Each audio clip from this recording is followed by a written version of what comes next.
O ano era 1978. Os Estados Unidos parecia viver um momento de pânico com crimes hediondos acontecendo.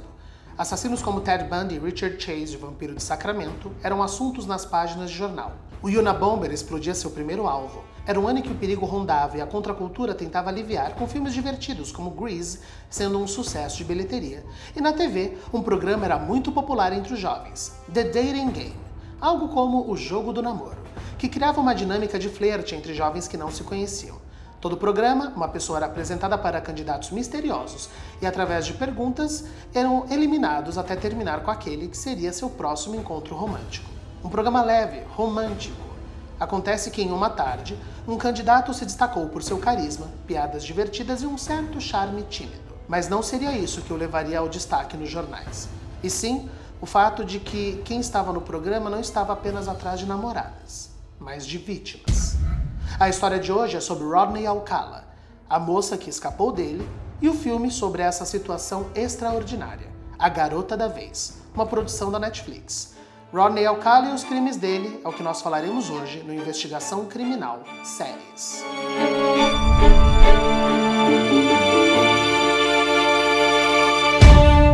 Bom, então o caso que nós vamos falar hoje é um caso que aconteceu nos anos 70 nos Estados Unidos, mais especificamente na Califórnia, de um homem que não somente fosse o fato de ele ter sido um serial killer que perseguia garotas, a maior delas menores de idade, mas algumas não, mas sempre garotas de aparência jovem, de um comportamento mais libertário. A gente está falando bem da mesma época ali contemporânea de crimes como o Ted Bundy, por exemplo. Então, era um momento nos Estados Unidos que a prática de crimes, tanto de alcunha sexual quanto de perseguição a meninas, moças em faculdade, era muito grande, muito crescente.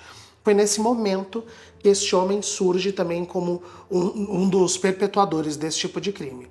O grande diferencial do Rodney Alcala, que é o homem que nós vamos falar hoje, é que não somente ele tinha essa audácia de assumir a pessoa que ele era por outras pessoas, como ele também teve a audácia de aparecer num programa de TV, um programa que fazia o famoso namoro na TV, que lá nos Estados Unidos chamava-se The Dating Game.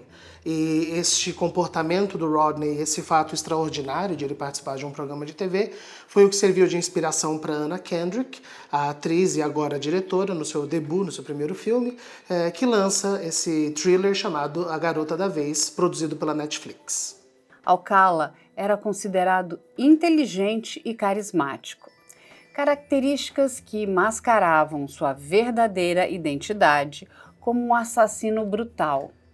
Ele usava sua habilidade como fotógrafo para atrair mulheres, prometendo sessões fotográficas gratuitas, o que muitas vezes resultava em encontros fatais, um tanto quanto parecido com o nosso maníaco do parque. Rodney Alcala tinha um comportamento particularmente sádico.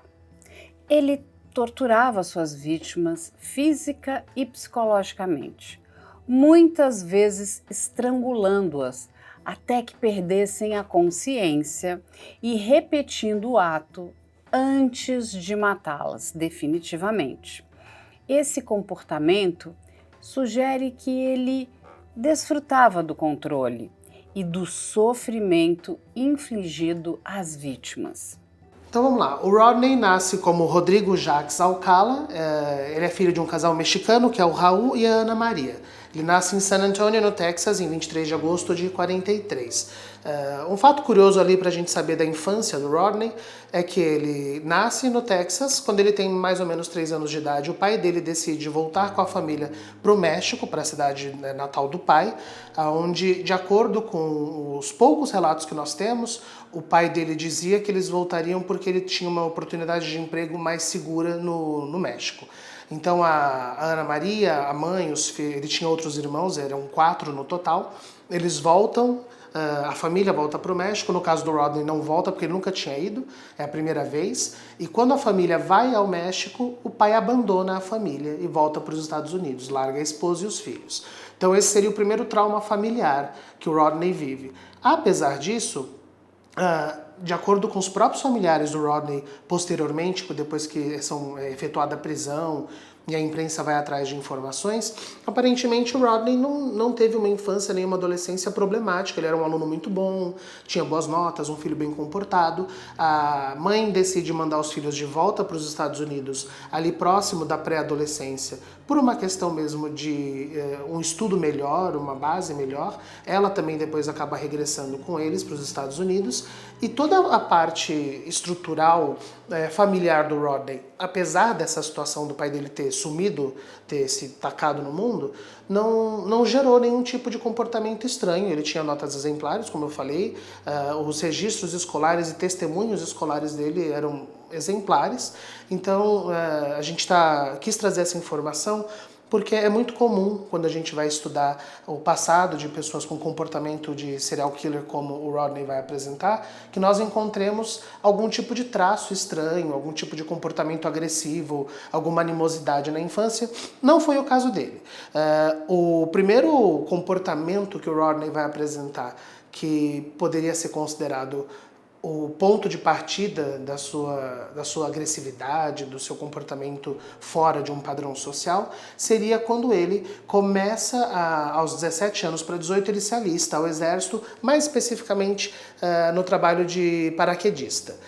Então, quando ele vai entrar nessa divisão de paraquedismo, é onde nós temos os primeiros registros, tanto de superiores a ele, quanto de colegas, dizendo que ele começou a ter um comportamento ali um pouco mais estranho. Esse comportamento envolvia desde escapadas, ele dava umas sumidas do quartel, recebia advertências por isso, é onde ele também vai ter comportamentos de mudanças bruscas de humor, tanto que posteriormente a gente vai saber que o exército acaba pedindo um exame psiquiátrico para entender o Rodney, e é esse exame que acaba dispensando ele do serviço militar.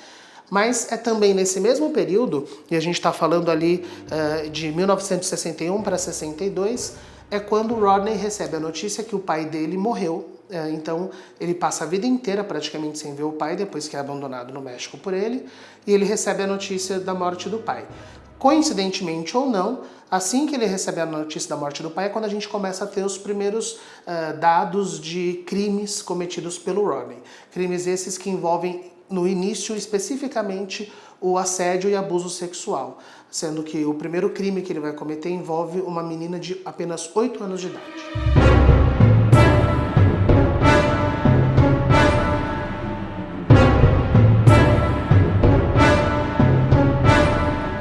Quando o Rodney, então, ele ataca a Tylee Shapiro, essa menina de 8 anos, que a gente, apesar da brutalidade com a qual ele ataca ela acaba sobrevivendo depois de muito tempo internada, mas cria-se um trauma nessa menina que ela não consegue falar sobre o crime, a família dela decide até tirá-la dos Estados Unidos por conta de todo esse trauma.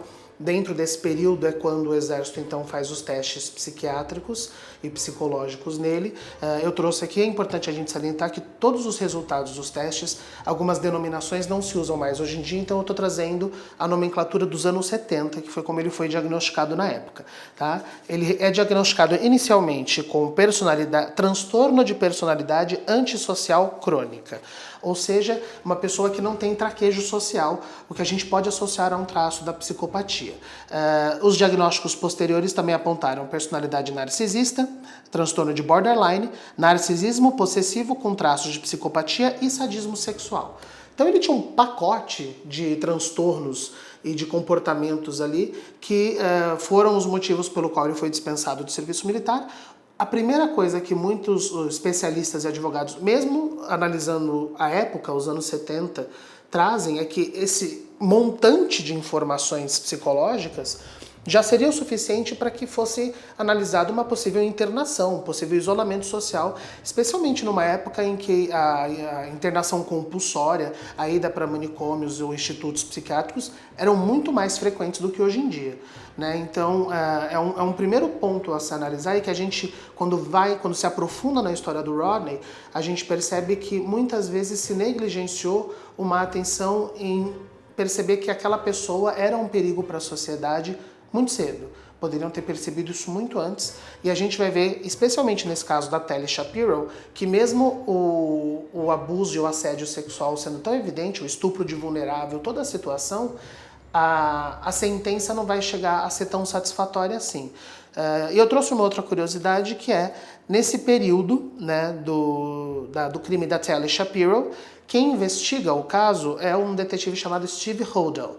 E por que é curioso a gente saber sobre o Steve Hodel? Para quem gosta de true crime, o Steve Hodel é filho de Gerald Hodel. E se o pessoal em casa não conhece o nome Gerald Hodel, o Gerald é até hoje o principal suspeito do crime que nunca foi chegado a uma conclusão, que é o crime chamado o assassinato da Dália Negra em Hollywood, que a gente até já cobriu aqui no canal. E ele, o pai desse detetive é o principal suspeito, e o Steve Hodel é quem fez a primeira investigação do primeiro caso do Rodney Alcala. Esses diagnósticos, no entanto, muitas vezes não geraram ações preventivas adequadas. Pelo contrário, acabaram sendo minimizados por instituições que não estavam preparadas para lidar com o impacto potencial de tais transtornos em um contexto social mais amplo. Isso expõe uma questão complexa. Até que ponto a psicologia criminal pode realmente prever comportamentos futuros ou é limitada por barreiras éticas e técnicas? Além disso, como a sociedade deve lidar com indivíduos que exibem sinais de risco, mas que ainda não cometeram crimes graves? Outro ponto relevante é a forma como diagnósticos psiquiátricos são usados estrategicamente em julgamentos. Alcala, em diversas ocasiões, tentou utilizar seus diagnósticos como base para alegações de insanidade ou para justificar suas ações. Essa estratégia não apenas cria desconfiança em relação ao uso da psicologia no sistema legal, mas também desvia o foco do verdadeiro problema, a falta de um equilíbrio entre responsabilização e compreensão dos transtornos.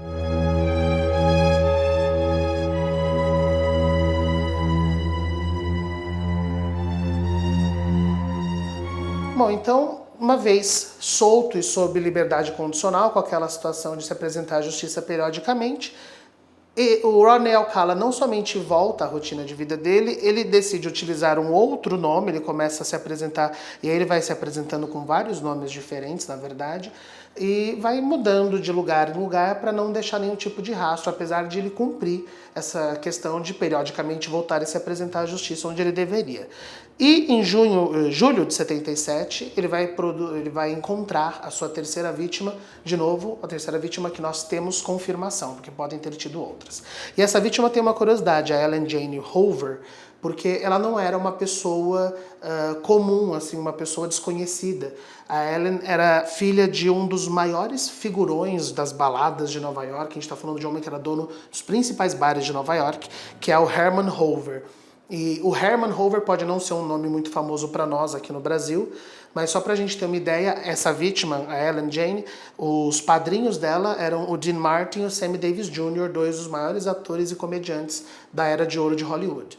Então ela era uma moça muito rica, influente, conhecida, ela frequentava as baladas do pai, e o que nós temos de informação de como ela conheceu o Rodney é onde a gente vê como é que era o modus operandi desse homem, porque nas anotações de diário dela e de agenda, a última coisa que está anotada é que ela encontraria o fotógrafo John Berger no dia 15 daquele mês. E depois a gente foi descobrir que John Berger era um dos nomes que o Rodney estava utilizando. Então, aparentemente, ao que tudo indica, o Rodney se apresenta a ela numa balada como fotógrafo, e diferente das outras abordagens que ele já tentava seduzir a vítima para algum lugar, no caso da Ellen ele ficou em contato com ela e agendou uma sessão fotográfica com ela. Esse comportamento de fotografias não somente atraía as vítimas, mas também geravam depois provas criminais, porque ele guardava essas fotos como souvenirs. Ele, inclusive, nós temos depoimentos de algumas pessoas que falaram que ele chegava a mostrar as fotos para algumas pessoas dessas vítimas não mortas, eram fotos de ensaios sensuais, mas que na foto, segundo algumas testemunhas, dava para ver que a moça não estava à vontade naquelas fotos, e ele dizia que era o estilo artístico, que era a proposta. Esse fato dele mostrar as fotos, no filme Garota da Vez, nós temos uma cena que é simulada essa situação, onde ele mostra a foto para um participante do programa. Eu digo simulada porque ele não mostrou nenhuma foto para nenhum participante do programa. É inserido esse comportamento no filme para a gente saber que ele tinha essa prática de mostrar essas fotos para algumas pessoas.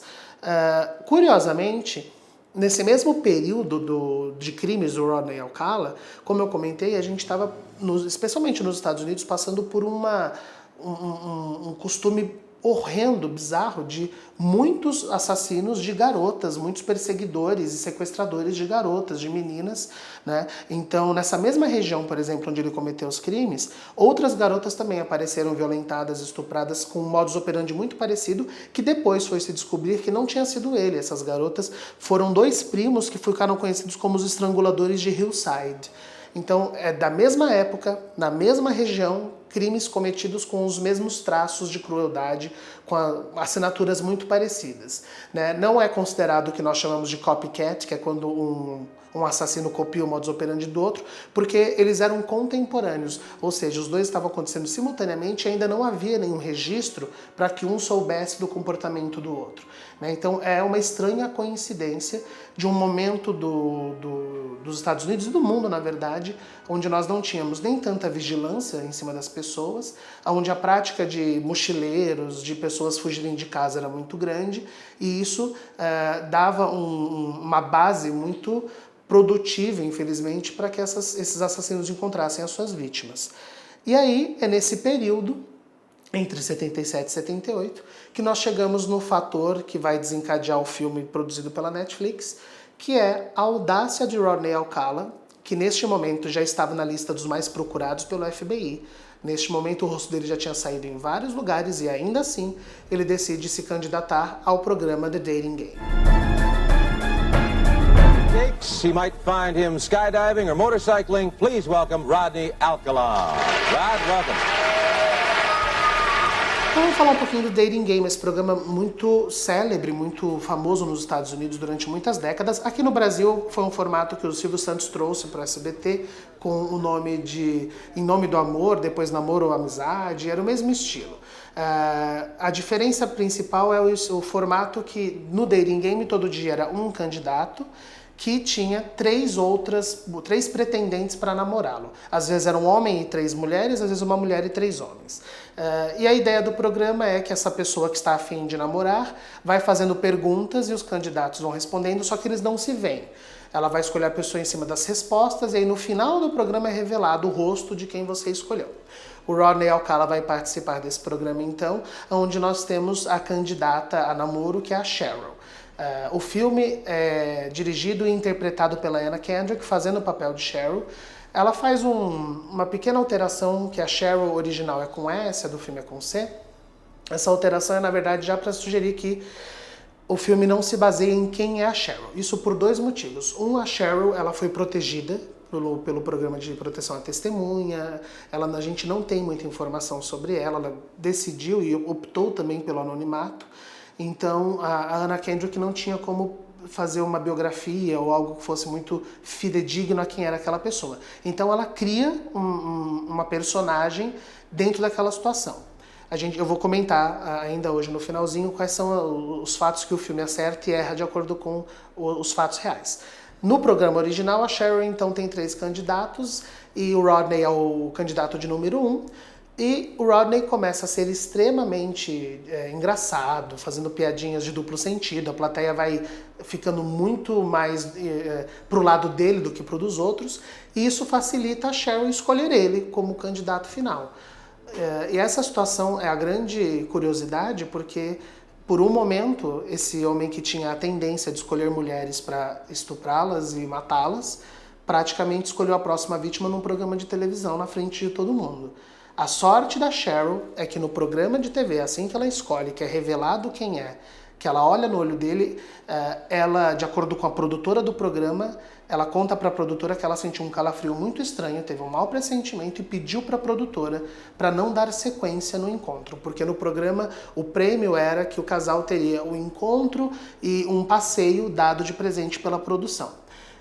E ela fica um pouco preocupada porque ela não sente a vontade do lado dele assim que ele a abraça, e ela pergunta para a produtora se ela era obrigada a receber o prêmio.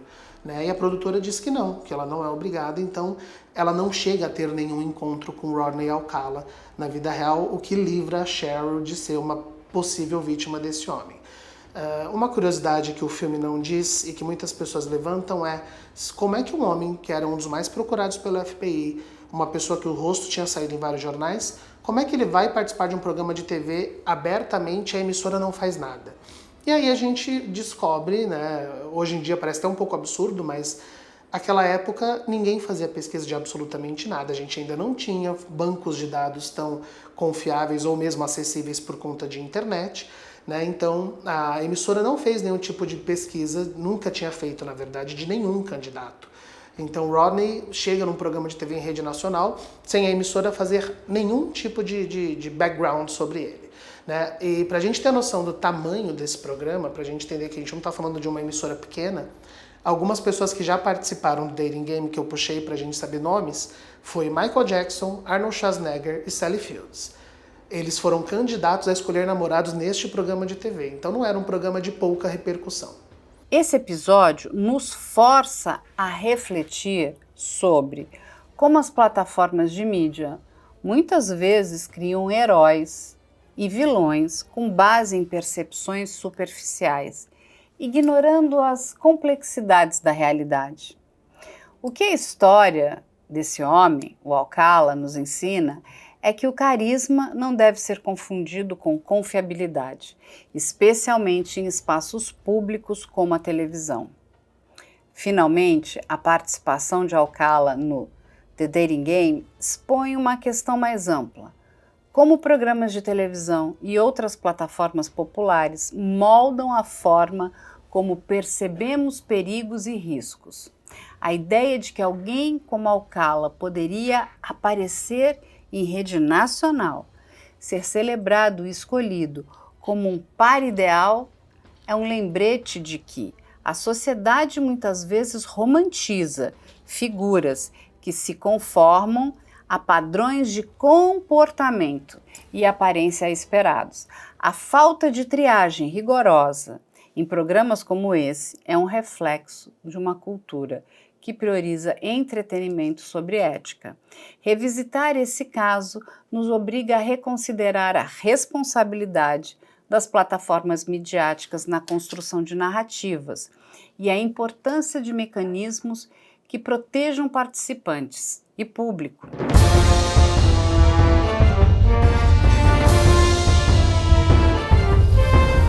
O Rodney então continuou cometendo crimes, a polícia continuava atrás dele, mas como da primeira vez o julgamento não conseguiu sentenciá-lo de uma maneira que fosse uma sentença grande, por conta de que a Telly Shapiro, que era uma menor de idade, não depôs, então não tinha como... E não era um crime que tinha o resultado de homicídio, era um crime de estupro, de vulnerável. Dessa vez a polícia queria ter algum tipo de flagrante, algum tipo de prova circunstancial para não perder ele de novo, para que ele não escapasse. Então a polícia começou a rondá-lo, a segui-lo, fazer as famosas escutas telefônicas na época e colocar homens de tocaia, tentando conseguir algum tipo de flagrante. Nesse entremeio, o Rodney tem uma vítima que é a Robin, que ele mata numa reserva florestal, e depois de algum tempo o guarda dessa reserva florestal está fazendo a famosa andada de inspeção, rotina de inspeção na floresta, com uma bombeira, e eles encontram um montante de ossos, que no começo eles acham ser de um animal de médio porte, mas aí eles encontram dentes humanos, e é através dessa arcada dentária e desses ossos que a polícia chega no nome da Robin, por causa da arcada dentária. Vamos lembrar que não tinha ainda exame de DNA, né? Mas a arcada dentária era uma maneira muito utilizada por conta de registros de ortodontistas e dentistas. Então eles chegam no nome da Robin, que é essa menina que era comprovado que o Rodney tinha tido contato, porque ele mesmo já tinha confessado, quando ela desapareceu, que ele tinha se encontrado com ela, mas que não sabia de onde ela estava. Então, com a confissão dele de que ele tinha visto e se encontrado com essa moça, ele tinha fotos dela. Depois a polícia consegue um mandado de busca e apreensão no apartamento do Rodney e encontra peças de roupa e fotos da Robin, peças de roupa as quais a mãe dela reconhece ser da Robin. Então aí sim a polícia tinha um grupo de dados e de provas circunstanciais para não somente efetuar a prisão, mas poder entrar num julgamento um pouco melhor embasados, né, para poder aí dentro dessas circunstâncias trazer potenciais outras vítimas e outras meninas que eles tinham nome. Quando eu digo potenciais é porque, como eu comentei, eram muitos assassinos com o mesmo modus operandi, então era muito difícil para a polícia da Califórnia determinar quem matou quem, né? Porque podia ser os tais primos que eu falei, os estranguladores de Hill Fire, podia ser o Rodney, podia ser uma vítima do Ted Bundy, podia ser uma vítima de um grupo que havia um outro grupo de assassinos de latinas e pessoas que não eram americanas na época. Então era bem complexo. Por isso que a gente diz que a gente tem um número aproximado de vítimas, confirmadas a gente tem 9, suspeitas nós temos mais 11, possíveis chega a 140, o número de meninas e mulheres que o Rodney Alcala pode ter vitimado, não somente a ponto do homicídio, mas pelo menos ao ponto da violência sexual. E depois da prisão dele é que a gente vai definitivamente ao julgamento, que vai dar a sentença deste homem.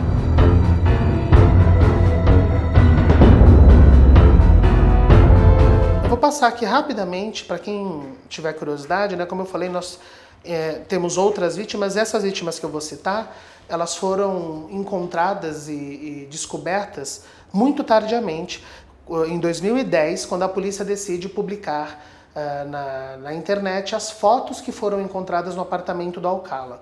Então, através das fotos que eles encontraram que esse homem tirava, alguns familiares, algumas pessoas começaram a reconhecer meninas que estavam até então com a informação de desaparecidas, né? Então nós temos a Morgan Rowan, que foi vítima dele com 16 anos, em julho de 68, abordada num bar.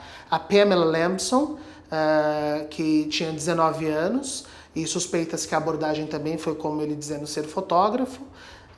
E a Christine Thornton, que é uma moça de 28 anos que estava fazendo um mochilão, uma mochileira da região também. A Christine Thornton, por exemplo, só foi confirmado que era ela porque conseguiram encontrar o DNA dela nessas provas encontradas no apartamento do Alcala em 2015. E um fator muito triste da Christine, que também, depois que foi encontradas informações sobre ela, que a família revelou que quando ela desapareceu ela estava grávida de 6 meses já. E além dessas, como eu falei, a gente tem uma lista, não vou trazer o nome de todas, mas são muitas garotas e meninas que podem ter sido vítimas dele, né? O Rodney, então, se torna uma dessas figuras tão tristes e problemáticas desse período. Acho muito curioso a gente também trazer um contraponto, que é um modus operandi que a gente já viu aqui no Brasil com o Maníaco do Parque, né? Um homem que chega em moças bonitas, com uma certa habilidade com máquina fotográfica, e vem dizendo que é olheiro, que está procurando novos talentos, fala nomes de pessoas famosas ou de marcas famosas. A gente sabe que o Maníaco do Parque tinha essa mesma abordagem. E é curioso a gente pensar que crimes dos anos 70, o Maníaco do Parque foi 20, 25 anos depois disso, né? Um modus operandi tão parecido, que aposta nessa inocência e no sonho das pessoas de repente encontrar um caminho para a fama ou um caminho para uma carreira que a gente sabe que é uma carreira que tem essa prática, infelizmente. Eu acho que é um ponto que a gente deve chamar atenção, porque a gente sabe que existem sim olheiros, pessoas que vão em shoppings e conhecem meninas, dão um cartão para que elas sejam modelos. Então é um comportamento que a gente tem que ter muito cuidado, especialmente hoje em redes sociais, que essa abordagem pode ser digitalmente, né? Era um modo de atrair essas pobres meninas para um lugar de extremo perigo, sendo que elas só estavam atrás de uma oportunidade de emprego. Essas fotografias são, antes de tudo, uma prova material de crimes, mas também um lembrete sombrio da vulnerabilidade de mulheres e crianças que foram, em sua maioria, esquecidas pela sociedade, até que fosse tarde demais. Por fim, as fotografias de Alcala levantam questões sobre a preservação de evidências e os limites da divulgação e investigações criminais. Ao tornar essas imagens públicas, a polícia buscava envolver a sociedade na resolução de casos. Mas será que houve consideração suficiente sobre o impacto psicológico nas famílias das vítimas e naqueles que sobreviveram? Além disso, o fato de Alcala ter conseguido guardar essas imagens por anos, mesmo após várias condenações, aponta para falhas no monitoramento de criminosos sexuais reincidentes.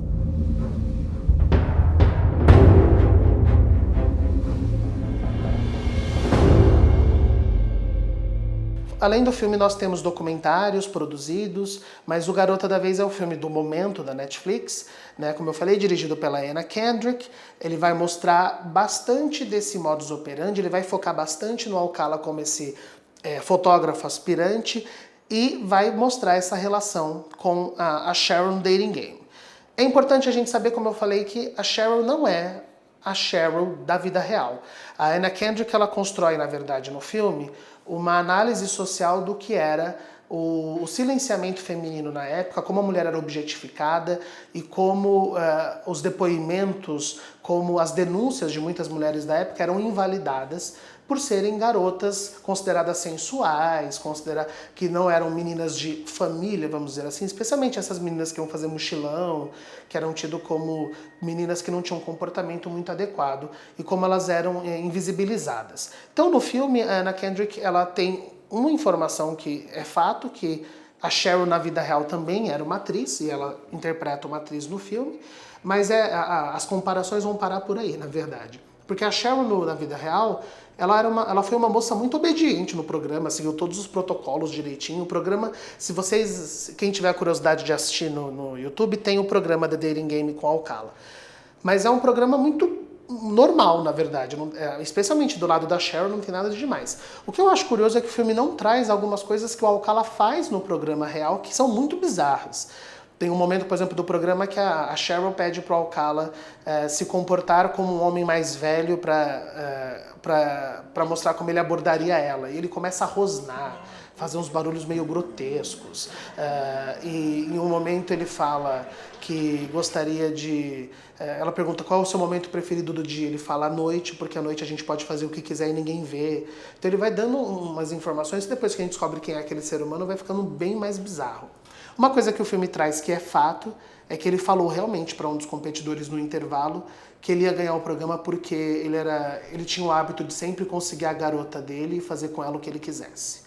Né? Então, tanto que esse competidor, ele chega a falar para Cheryl, quando ele é dispensado do programa, ele fala para Cheryl, cuidado com esse cara, ele dá um alertazinho que no filme a gente vê essa situação.